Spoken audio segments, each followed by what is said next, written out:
চট্টগ্রাম কক্সবাজার বিশেষ ট্রেন যা সকাল 7টায় চট্টগ্রাম থেকে রওনা হয়ে সকাল 10:30টায় পৌঁছায় কক্সবাজার আইকনিক স্টেশনে। তবে এই বিশেষ ট্রেনের যাত্রী চাহিদা অনেক বেশি।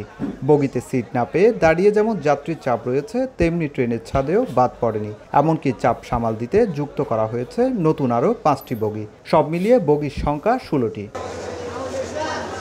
মূলত ঈদ স্পেশাল ট্রেনটি ঈদ উল ফিতরে 1 মাসের জন্য চালু করা হয়। 24 জুন পর্যন্ত ট্রেনটি চলাচল করার কথা থাকলেও যাত্রী চাহিদা বিবেচনায় আগামী 24 জুলাই পর্যন্ত সময় বাড়ানো হয়েছে। লোকবল সংকটে ট্রেনটি বন্ধ করে দেয়া সিদ্ধান্ত নিয়েছিল কর্তৃপক্ষ। এমনকি চলাচলও বন্ধ ছিল 12 দিনের মতো। ট্রেনের যাত্রা আরামদায়ক হওয়ায় ও ভাড়া তুলনামূলক কম বলে স্বাচ্ছন্দ্যে যাতায়াত করেন যাত্রীরা। তাই বছর জুড়ে চলাচলের দাবি তাদের। জার্নিটা খুব ভালো লাগছে, স্বাচ্ছন্দ্যে পৌঁছেছি, এটাই আমার ভালো লাগছে। কল্পনাও করি না যে আমরা তো তাড়াতাড়ি ট্রেনে কক্সবাজার পৌঁছে যাব। সারা দেশের মানুষ কিন্তু এখানে আসে।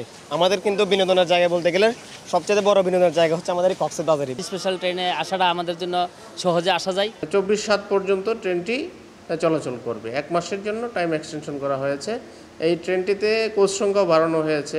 মোট আপনার এখন 743টি আসন রয়েছে এই ট্রেনটিতে। বিশেষ ট্রেনটি চট্টগ্রাম থেকে সকাল 7টায় কক্সবাজারের উদ্দেশ্যে ছেড়ে আসে আর সন্ধ্যা 7টায় কক্সবাজার থেকে চট্টগ্রামের উদ্দেশ্যে ছেড়ে যায়। সুজাউদ্দিন রুবেল, সময় সংবাদ, কক্সবাজার।